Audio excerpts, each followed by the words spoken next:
The Pyramid Code. You are standing on the scorched sands of Giza, looking up at a geometric mountain of limestone built to launch a pharaoh's soul into the stars. Now blink. You are 7,000 miles west and 3,000 years into the future, and the exact same silhouette is cutting against a jungle sky. Different people, different language, different era. The same impossible shape. The parallels between ancient Egyptian and Mesoamerican pyramid cultures have been formally studied since the 19th century, with precision alignment data compiled through modern survey technology across the 20th century. And what those surveys revealed goes far beyond architecture. The Great Pyramid of Giza is aligned to true north with an accuracy of 3/60ths of a degree. That is a margin of error smaller than most modern construction tolerates using GPS. Meanwhile, the Pyramid of the Sun at Teotihuacan is oriented to mark the passage of the sun from dawn to dusk with comparable exactness. Both cultures aligned their major structures to the same constellations, Orion and the Pleiades, as if reading from the same celestial instruction manual. Both used stepped construction, visible in Djoser's pyramid at Saqqara and in El Castillo at Chichen Itza, each a staircase towards something the builders considered sacred. Both developed complex writing systems. Both were consumed by the question of what happens to the soul after death, and both answered that question by building stone mountains that pointed at specific stars. And both independently developed calendar systems more astronomically accurate than the Gregorian calendar Europe didn't introduce until 1582. The standard archaeological explanation for all of this is convergent evolution. When humans need to build high, physics demands a wide base. The pyramid is simply the structurally logical outcome of wanting altitude. When ancient cultures look at the sky, they map the same stars because there is only one sky. Shared geometry, shared cosmology, shared ambition, no conspiracy required, just gravity and human nature arriving at the same solutions independently. But that explanation accounts for the shape. What it struggles with is the intent. Convergent evolution explains why different cultures might build pyramids. It does not explain why both cultures independently decided that the specific mechanism for communicating with the divine was a stone mountain aligned to the same cluster of stars. Not a circle, not a tower, not a temple on flat ground, but a stepped pyramid pointed at Orion. The architectural logic is explicable. The theological coincidence is harder to close. Some researchers ask whether a shared body of astronomical and architectural knowledge, now lost, could have circulated through ancient networks far earlier than the current timeline allows. Others look at the overlap, soul immortality, star alignment, identical social function, synchronized calendar science, and ask whether these point toward a common source that predates both civilizations. Supposedly, these cultures never met. According to the official record, they had no way to compare notes.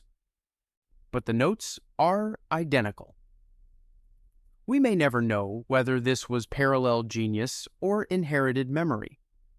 What we know is that on opposite sides of a planet neither culture knew was round, two groups of people looked at the same stars and built the same machine to reach them. From the geometry of the afterlife, we move underground, to a temple so ancient it doesn't just predate civilization. It predates the idea that civilization was supposed to come first. Göbekli Tepe, the temple before civilization. The year is 9600 BCE.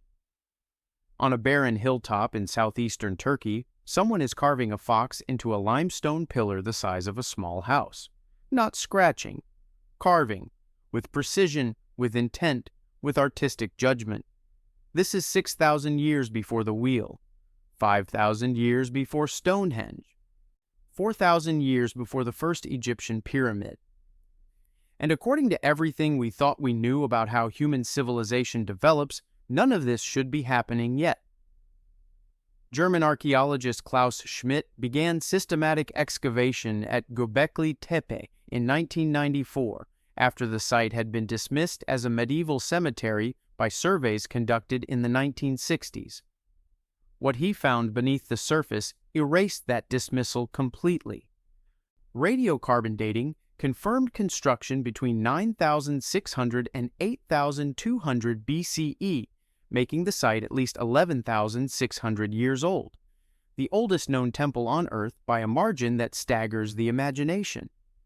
The site contains at least 20 circular enclosures, each ringed by T-shaped limestone pillars reaching up to 6 meters in height and weighing up to 10 tons apiece. Among them, Pillar 43, known as the Vulture Stone, is carved with such intricate animal symbolism that some researchers believe it encodes a specific astronomical event, a date pressed into stone in the language of creatures rather than numbers. And, among the carved imagery on that same pillar, 3 identical objects appear along the top register. Flat-bottomed, arch-handled shapes that will reappear thousands of years later in the hands of gods on the other side of the world. What the site contains is as important as what it doesn't. There are no hearths at Göbekli Tepe, no houses, no granaries, no evidence of permanent settlement of any kind. This was not a place people lived. It was a place they came to. A ritual destination that required coordinating the quarrying, transport, and carving of hundreds of 10-ton pillars by people who were, according to the established sequence of history, hunter-gatherers without agriculture, without ceramic technology, and without bronze tools. Mainstream archaeology accepts the dating and acknowledges the site as genuinely revolutionary. The current consensus, developed in part by Schmidt himself before his death in 2014, is that Göbekli Tepe may have inverted the standard model of civilization. That monument building drove the need for organized agriculture rather than the other way around. The site is extraordinary, the argument goes, but it remains within the range of human behavioral capacity. Big enough ambition, enough shared purpose, and even pre-agricultural people can move stones. But the standard revision still doesn't close the gap. Coordinating a multi-generational construction project requiring a labor surplus, a command hierarchy, a shared symbolic vocabulary, and systematic knowledge of stone engineering demands something beyond collective enthusiasm. Someone had to be in charge. Someone had to feed the workforce. Someone had to know, from the beginning, what the finished structure was supposed to look like. And then, around 8,000 BCE, whoever built Göbekli Tepe did something even stranger. They buried it. Deliberately and carefully, they backfilled every enclosure with rubble and sealed the site completely. Some researchers ask whether Göbekli Tepe represents the visible surface of a much older tradition, a body of organized knowledge stretching back further than our current record allows. Others point to that deliberate burial and ask the question it demands. Why would you spend generations building a temple, complete it, and then seal it under tons of stone? What were they preserving? What were they hiding? Less than 5% of the site has been excavated. Whatever answers exist are still underground. We may never know what the builders of the world's oldest temple were protecting when they buried it, or from what. From the oldest temple on Earth, we cross 3 continents to a different kind of impossibility. Walls that have outlasted every earthquake ever thrown at them, built without a single drop of mortar, by people who weren't supposed to know how. The megalithic puzzle. Try to slide a piece of paper between the joints. You can't. There is no mortar, no adhesive, no grout, just massive, irregular polygons of stone locked together so precisely that the seam is invisible to the eye and impassable to anything thinner than a blade of grass. These walls have absorbed earthquakes that leveled every modern concrete structure built around them. The disorienting part is that you could be standing in Peru, or Lebanon, or Egypt, or Japan, and the wall in front of you would look exactly the same. At Sacsayhuaman in Peru, the Inca moved limestone blocks weighing up to 200 tons, cutting them into irregular jigsaw puzzle shapes that interlock not just horizontally, but in 3 dimensions. Each stone shaped to its unique position in the wall, fitting its neighbors from above, below, and both sides simultaneously. Across the Atlantic, at Baalbek in Lebanon, the trilithon stones each weigh approximately 800 tons and were raised approximately 20 feet into the air to be set in place. To move an 800-ton stone using modern technology requires specialized hydraulic cranes that take weeks to assemble on site.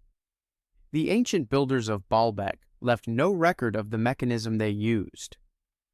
In Egypt, the Valley Temple features granite blocks fitted with the same complex mortar-free polygonal style found in the Andes, a specific aesthetic vocabulary shared between sites separated by an ocean. And across all of these locations, the same structural details recur. Nubs left projecting from stone faces, internal metal clamps used to bind blocks from within, and the characteristic irregular polygon shape that distributes seismic force in every direction simultaneously. The walls at Sacsayhuaman have survived multiple major earthquakes that destroyed Spanish colonial buildings constructed directly against them. Archaeologists argue that with sufficient manpower, time, and ingenuity, ancient cultures could achieve any of this using log rollers, earthen ramps, rope systems, and patient percussive stone-on-stone dressing. The irregular polygonal shape is structurally advantageous for earthquake-prone regions, which independently motivated different cultures to adopt similar techniques. It is slow engineering, the argument goes, but it is not impossible engineering. Just human beings with unlimited time and determined hands. But time and manpower explain the effort. They don't explain the methodology. The choice of irregular polygons over rectangular blocks, the internal metal clamps, the 3-dimensional interlocking, the nubs. These are specific aesthetic and engineering decisions that appear identically on opposite sides of the planet. Earthquake resistance accounts for the shape being practical. It does not account for the shape being the same. Some researchers ask whether a shared technical tradition, transmitted through a network of contact we haven't mapped, could explain the global consistency not just of technique but of visual style.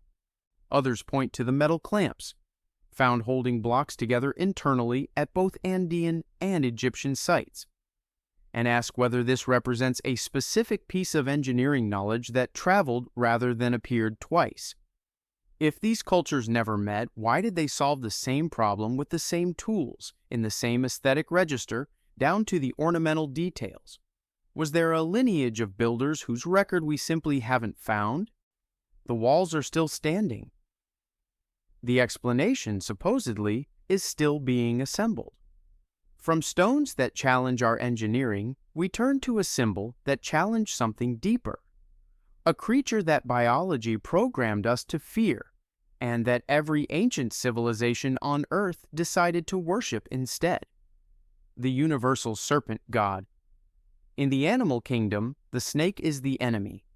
It is venomous, silent, and deadly. Primate fear responses to serpents are hardwired, older than language, older than agriculture, older than almost anything we call human. So here is the question no evolutionary biologist has fully answered. Why did every major ancient civilization on Earth look at the one creature we are biologically programmed to flee and decide it was the supreme teacher? In Mesoamerica, Quetzalcoatl, the feathered serpent of the Aztec tradition, was the deity credited with bringing wind, rain, agriculture, and knowledge to humanity. The same figure appears in Mayan tradition as Kukulkan, with identical iconography and identical function. In ancient Egypt, the uraeus cobra sat on the brow of every pharaoh, representing divine authority and the goddess Wadjet. The serpent was not merely a symbol of the ruler, it was the physical emblem of the ruler's divine right to exist. In India, the Nagas are semi-divine serpent beings who appear across Hindu and Buddhist traditions as guardians of sacred treasure and esoteric knowledge. In the Garden of Eden, the serpent's function is identical to Quetzalcoatl's. It offers the fruit of the tree of knowledge, and the story turns on whether humanity accepts it. The rod of Asclepius, a snake coiled around a staff, remains the global symbol of medicine today, used in hospitals on every continent.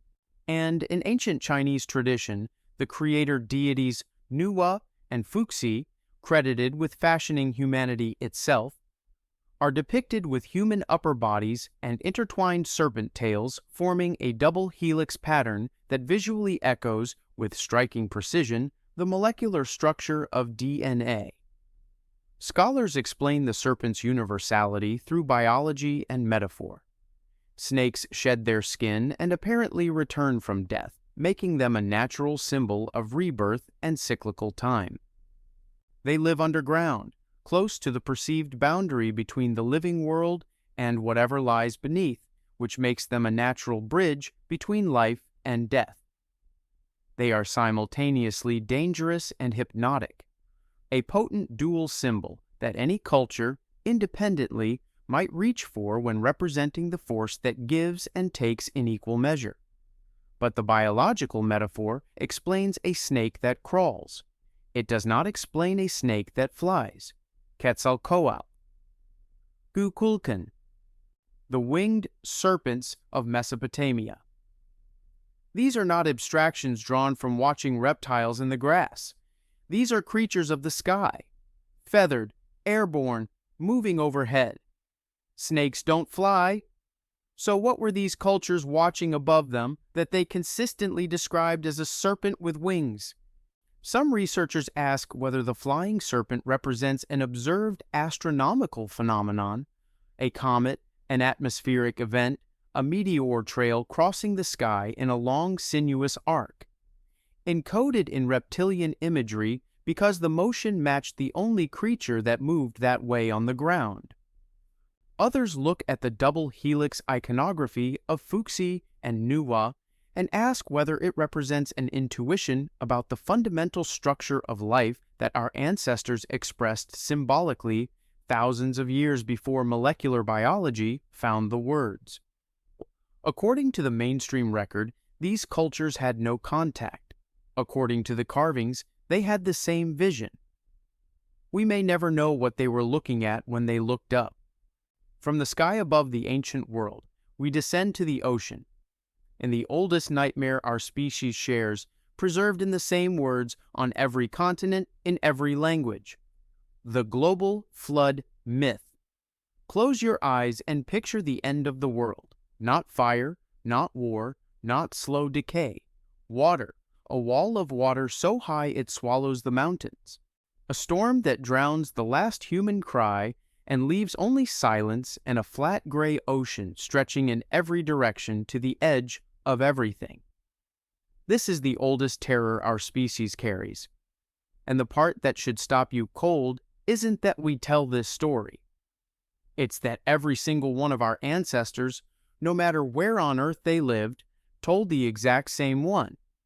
In 1872, Assyriologist George Smith deciphered a Sumerian clay tablet at the British Museum and found something that shook biblical scholarship to its foundations. The Epic of Gilgamesh contained a complete flood narrative. A god warning a man named Utnapishtim to build a great boat, a deluge sent to destroy humanity, a vessel surviving on the water, birds sent out to find dry land, and it predated the book of Genesis by centuries. The story did not begin with Noah. The story was already ancient when Noah was written down.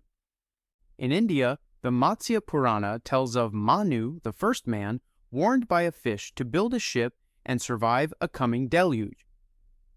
The Aztecs, the Maya, and the Inca each possessed independent flood traditions involving a small number of survivors preserved by divine warning.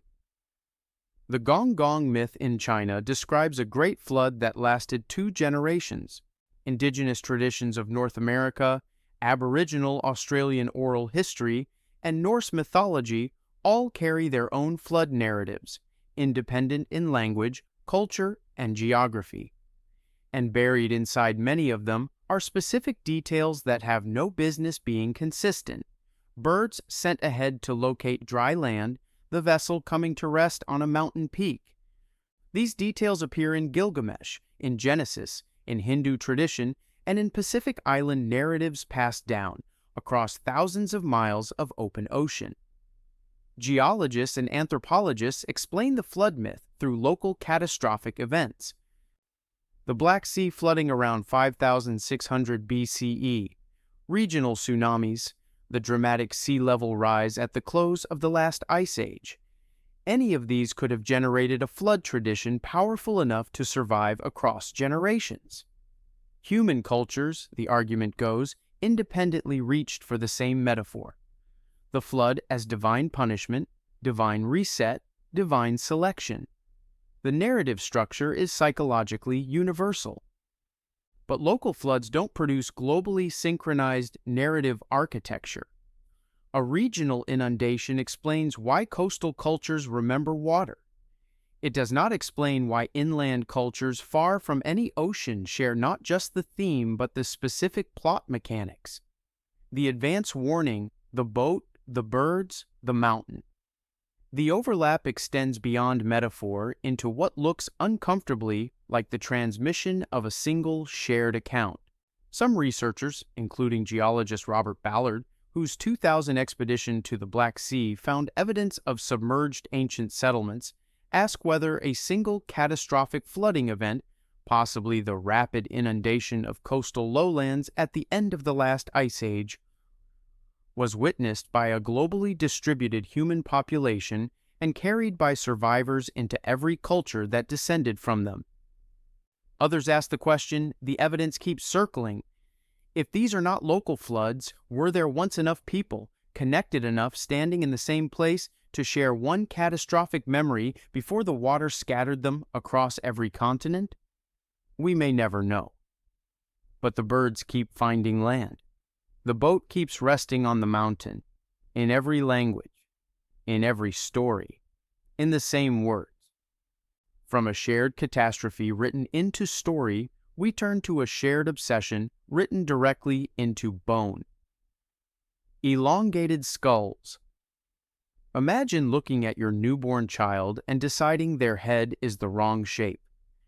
Imagine binding their skull with wooden boards and strips of cloth day after day, month after month, year after year, forcing the still soft bone to grow upward into an elongated cone. This was not considered cruelty.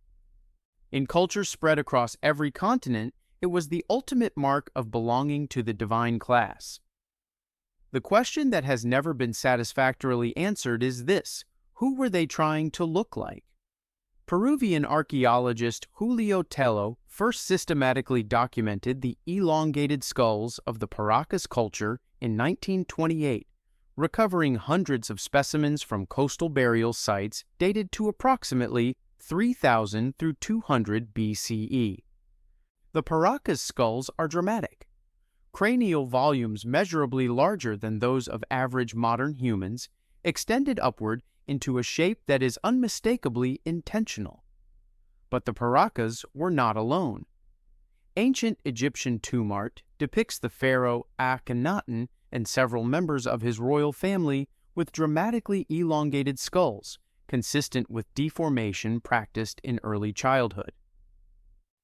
The Huns, who swept through Europe in the 4th and 5th centuries CE, practiced cranial deformation as a marker of warrior elite status, documented by archaeologist Ildiko Pop through skeletal analysis of burial sites across the Eurasian steppe.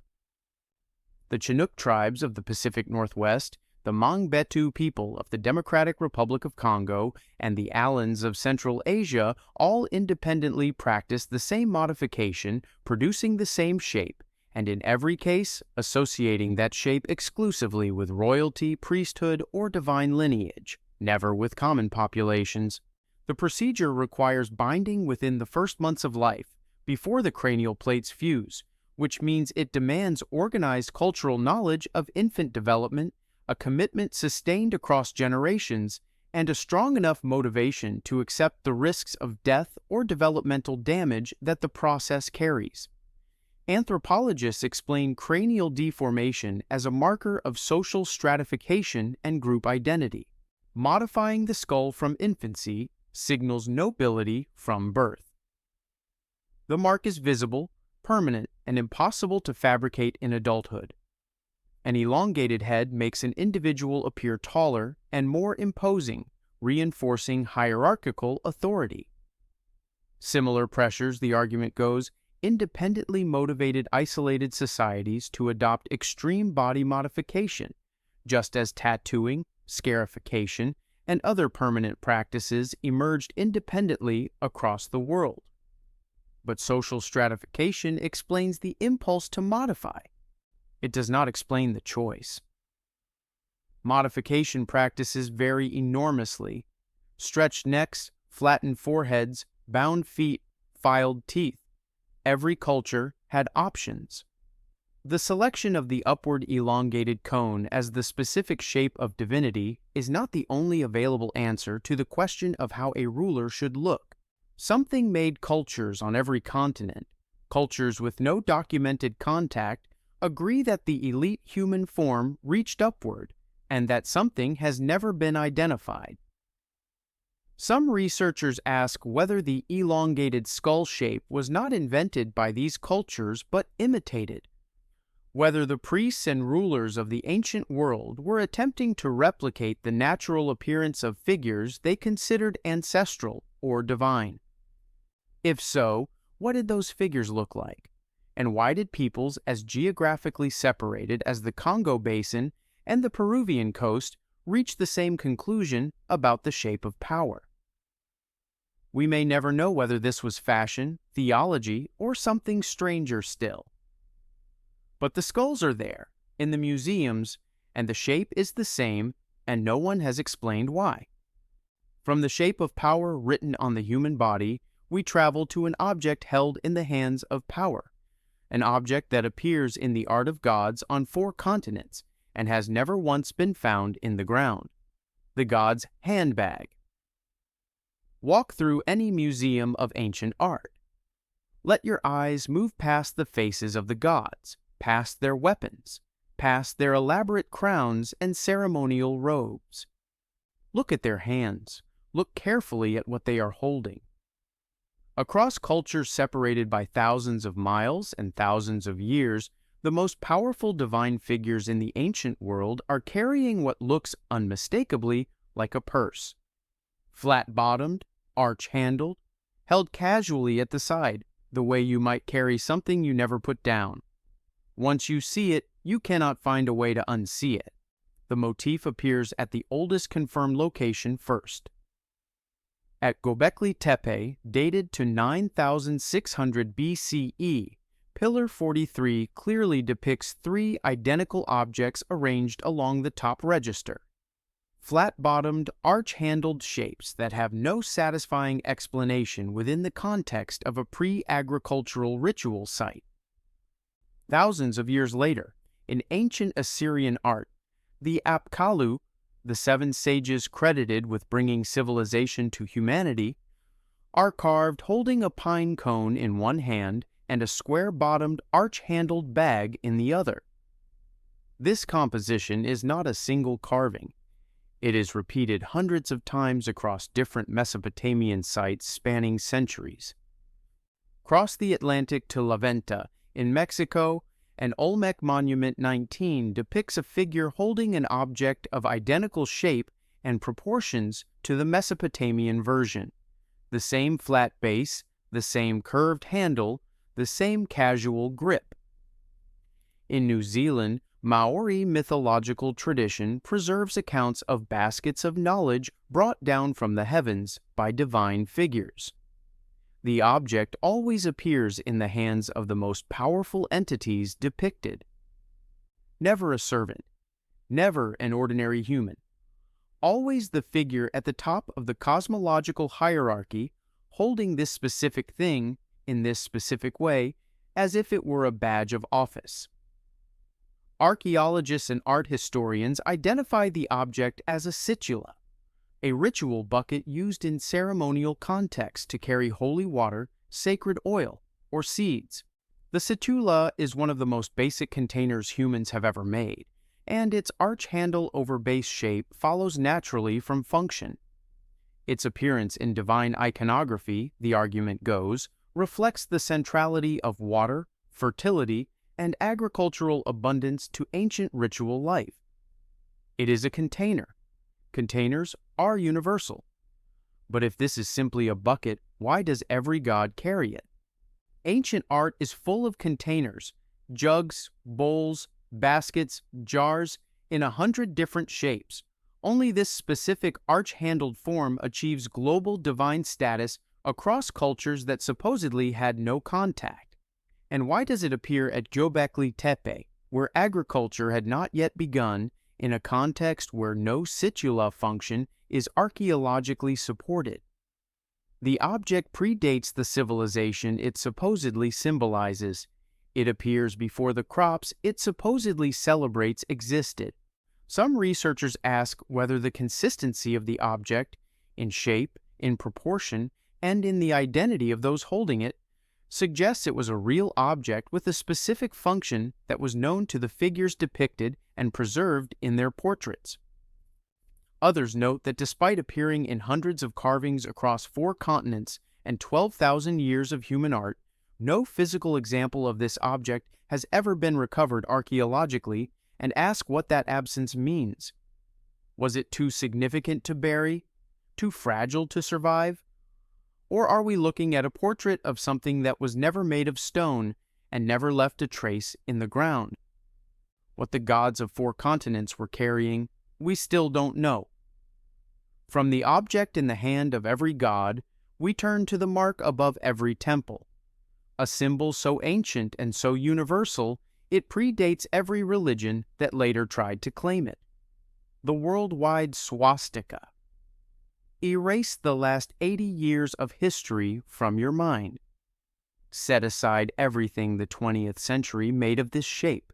Go back 3,000 years, walk from Greece to India to Arizona, and you will find the same spinning cross carved into temples, woven into baskets, painted on shields, and pressed into pottery. Everywhere it appears, it means the same thing. The sun is turning. Life continues. You are safe. The word swastika comes from Sanskrit, svastika, meaning conducive to well-being. Its use in Hinduism and Buddhism is documented across at least 3,000 years of continuous tradition. Ancient Greek pottery from 700 BCE features the swastika as both decorative and symbolic motif. The mosaic floors of ancient Roman villas incorporate it as a solar symbol. The Navajo and Hopi peoples of North America used the swastika as the whirling log symbol in ceremonial contexts, documented by anthropologists before any contact with Indo-European traditions could have transmitted the form. Celtic artifacts from Bronze Age Europe carry the same spinning cross. Archaeological finds from the Indus Valley Civilization dated between 3,300 and 1,900 BCE include the swastika on seals and pottery. In 1896, Thomas Wilson, curator at the Smithsonian Institution, published a formal monograph documenting over 100 independent instances of the symbol across cultures with no established contact. 100 independent appearances of the same geometric form, carrying the same meaning in every corner of the ancient world. Geometricians and anthropologists offer a compelling explanation. The swastika is one of the simplest symbols producible through basket weaving or basic geometric rotation. When you weave a diagonal cross into a basket and extend the pattern, you naturally produce a swastika shape. The solar association is similarly intuitive. The spinning cross echoes the rotation of the sun, the movement of the Big Dipper around the North Star, the visible arc of seasonal light across the sky. Any culture that weaves and watches the sky, the argument goes, might independently arrive at this symbol. But the natural pattern explanation accounts for the shape. It does not account for the meaning. A symbol can emerge spontaneously from basket weaving and carry no significance whatsoever. A pattern, nothing more. Yet from the Navajo to the Romans to the Vedic scholars of ancient India, the same shape consistently means sun, life, good fortune, and cosmic rotation. Not just the form, but the interpretation. The same geometry producing the same meaning independently across every continent where humans lived. That is not explained by the mechanics of weaving. Some researchers ask whether the swastika represents a shared observation of something in the sky, a celestial configuration, a comet, a visible stellar rotation, witnessed by a globally distributed human population before their dispersal across the continents, and then carried as a shared memory into every culture that descended from those original observers. If the symbol is a memory rather than an independent invention, it would explain not just the consistent form, but the consistent meaning. What were human beings watching together before history began? What were they all looking up at in that moment before the world split into 1,000 different stories? From a symbol pressed into stone and woven into cloth across the ancient world, we descend to a procedure pressed into the human skull. The world's oldest surgery, performed on every continent by people who had no medical school, no germ theory, and no reason to know what they somehow knew. Trepanation. You have a migraine. A crushing one. The shaman kneels beside you, picks up a piece of obsidian, and begins to scrape. The target is your skull. The goal is the brain beneath it. You are awake. And the most terrifying part of this scenario is not the procedure. It is the outcome. You survive. You live for another 20 years. Your skull heals around the hole. And so did thousands of others, on every continent, going back 8,000 years. The oldest confirmed trepanned skull was recovered from a Neolithic French burial site dated to approximately 6,500 BCE, first formally analyzed by French physician Paul Broca in 1873. Broca recognized the significance immediately. The bone around the surgical opening had regrown, which meant the patient had lived for years after the procedure.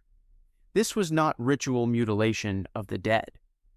This was medicine, practiced on the living by someone who knew enough anatomy to keep them alive. Peruvian archaeologists have since recovered hundreds of trepanned skulls from Inca and pre-Inca sites, with bone regrowth patterns indicating survival rates of 80 to 90% in later periods. Trepanned skulls showing comparable evidence of survival have been recovered from ancient Greece, from Russia, from China, and from North Africa. The diversity of tools used is extreme: obsidian in Mesoamerica, flint in Neolithic Europe, bronze in the Mediterranean world. But across all of these cultures, the anatomical knowledge required to breach the skull without causing fatal hemorrhage was the same. Multiple skulls from single Peruvian sites show evidence of repeat procedures on the same individual. Not a one-time ritual event, but systematic, repeated medical care. And those Inca surgeons working with stone and bronze tools, without germ theory, without antibiotics, without sterile technique as we understand it, achieved survival rates that exceeded those of Civil War-era military surgeons operating with metal instruments in the 19th century. Medical historians explain trepanation as a practical response to head trauma. Specifically, depressed skull fractures from combat or accidents, where relieving intracranial pressure can reverse unconsciousness or seizure. The procedure works, and its effectiveness would have been observable across generations. A patient who was dying after a blow to the head might survive after the opening was made. Different cultures discovering the same treatment for the same injury, the argument goes, is adaptive problem-solving rather than shared knowledge. The logical outcome of empirical observation applied to a universal human injury, but adaptive problem-solving explains why someone would attempt to drill a hole in a skull.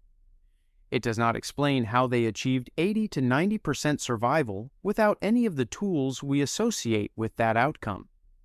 The specific knowledge required to avoid the brain's major vascular structures, the knowledge that separates a successful trepanation from a fatal one, is not guessable. It is learned, tested, and refined over many patients across many generations. The Inca surgeons who achieved those survival rates knew something. The question is where that knowledge came from and how the same knowledge arrived independently in France, in Russia, in China, and in Peru. Some researchers ask whether the survival rate evidence implies a shared technical tradition, a body of surgical knowledge transmitted through ancient migration or trade routes that arrived in the Andes, in Europe, and in East Asia through a lineage we haven't yet traced.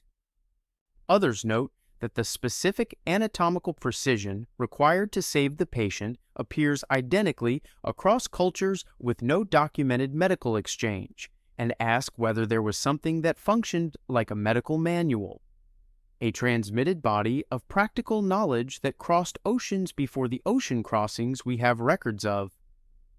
Whatever the source, the knowledge worked. And then, at some point in every culture that possessed it, it disappeared. Not gradually replaced by something better. Simply gone. From surgery that opened the skull, we arrive at the final mystery, a figure that stands above it all, knees bent, arms extended, a staff in each hand, carved on opposite sides of the planet 12,000 years apart, waiting for an explanation that hasn't come. The staff god. There is a pose. It is specific enough to be a technical diagram. A figure facing you directly. Knees slightly bent, elbows out, one staff or serpent gripped in each extended hand. Smaller figures arranged in symmetrical registers on either side. The posture of total control. The stance of the one who holds the chaos at arm's length. It has been carved into stone on opposite sides of the planet, and the earliest known version of it appears at the oldest temple on Earth, already fully formed, as if it arrived rather than evolved. The most celebrated Andean example is the staff god carved into the Gate of the Sun at Tiwanaku in Bolivia, dated to approximately 600 CE. A frontal figure with bent knees holding two staffs, surrounded by winged attendant figures arranged in identical rows on either side. This iconographic template is not unique to Tiwanaku. It dominates the Chavan culture of Peru, dated to 900 through 200 BCE, and persists through the subsequent Wari culture, more than 1,000 years of unbroken Andean tradition in which this specific figure, in this specific pose, with these specific elements, remains the central image of divine authority. Now travel back 12,000 years and cross to southeastern Turkey. At Göbekli Tepe, Pillar 56, dated to approximately 9,600 BCE, depicts a figure in a nearly identical frontal crouch, arms extended, holding staff-like objects in each hand.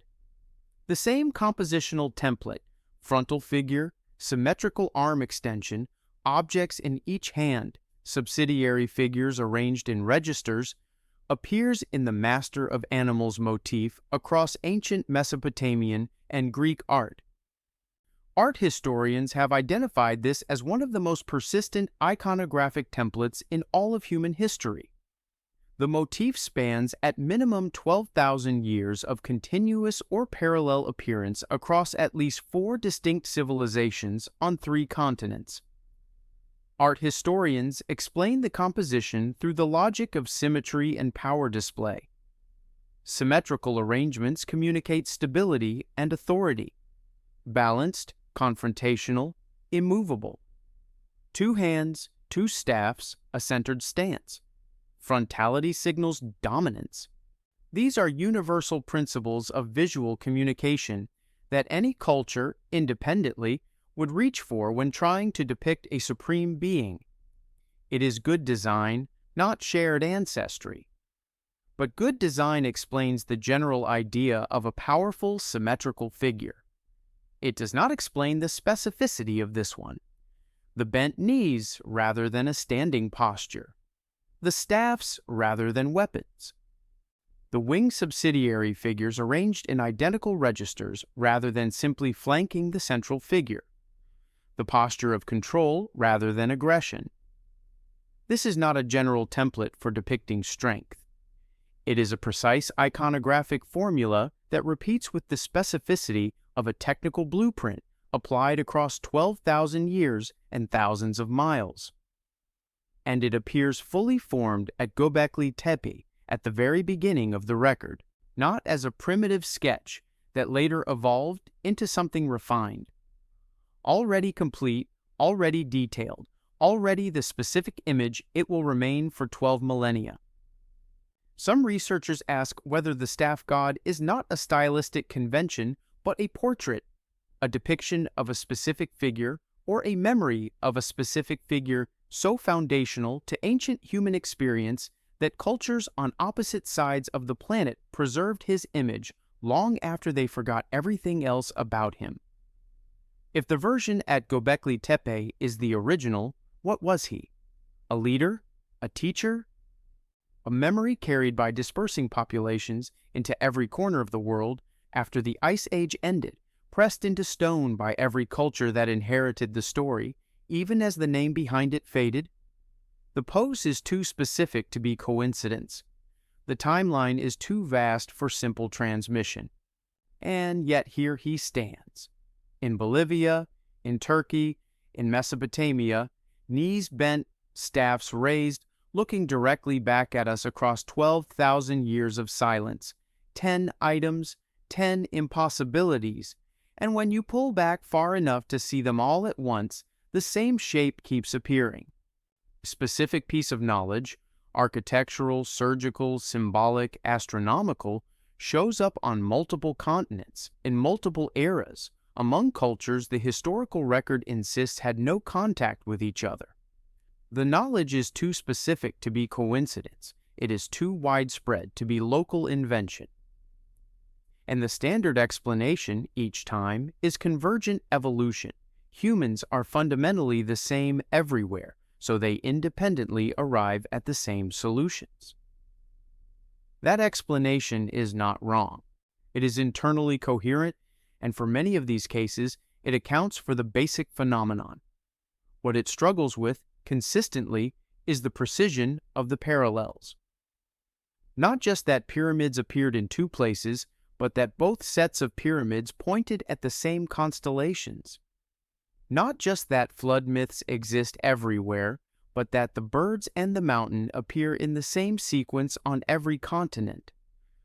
Not just that a powerful figure holds 2 staffs, but that the bent knees and the winged attendants are identical in Turkey in 9600 BCE and Bolivia in 600 CE. The mainstream position deserves to be stated fairly because it is serious and mostly defensible. Humans share the same cognitive architecture, the same environmental pressures, and the same observational access to the sky. Similar problems generate similar solutions. Similar fears generate similar stories. Similar skies generate similar symbols. The world is full of genuine convergences, and not every parallel requires a conspiracy. But some researchers, not all of them working outside the academy, suggest that what we are looking at is the residue of an earlier period of human connectivity, before the civilizations we know rose from whatever came before them, a period in which knowledge moved more freely than our current framework allows, or was preserved more systematically than the record shows. The evidence does not prove this, but it does not disprove it either. The honest position is that we are working from an incomplete archive. Most of what happened before 5000 BCE is silence. Whatever was known, built, practiced, and transmitted in the long centuries before our written record begins has largely not survived. We are reading the ending of a story whose beginning is missing. What all 10 of these mysteries share is a single implication. Our ancestors were not primitive. They were us, with less recorded technology and more uninterrupted time to watch the sky, study the stars, move stones, and cut into skulls with extraordinary precision. They built things we cannot fully replicate. They preserved knowledge across catastrophes we cannot fully date. They left marks we can read and meanings we cannot. The mystery is not that they knew so much. The mystery is that we forgot.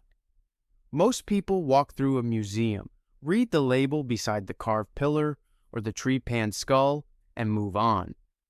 They take the official explanation and pocket it because wondering is harder than accepting, and the day is long. But you made it here. You sat with 10 questions that do not have clean answers. You heard the mainstream explanation and noticed what it didn't close. That is not a passive thing. That is exactly how understanding advances, not by accepting the first answer, but by staying with what it still doesn't account for.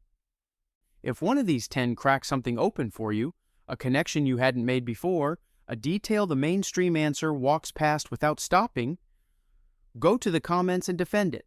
Not just which one unsettled you most. Argue the case. Tell us why it is the one that cannot be explained away. Convince the rest of us. The floor is yours. And if you want more of this, more of the questions history left unanswered, subscribe. We are just getting started.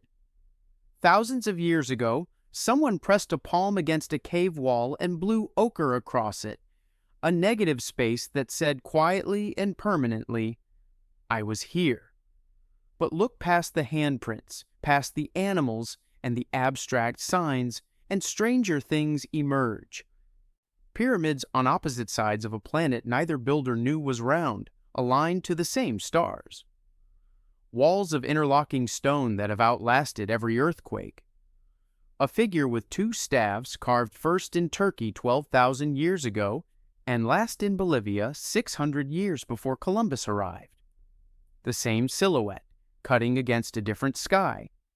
Different people, different language, different era. The same impossible knowledge. Someone new. We just haven't figured out who yet.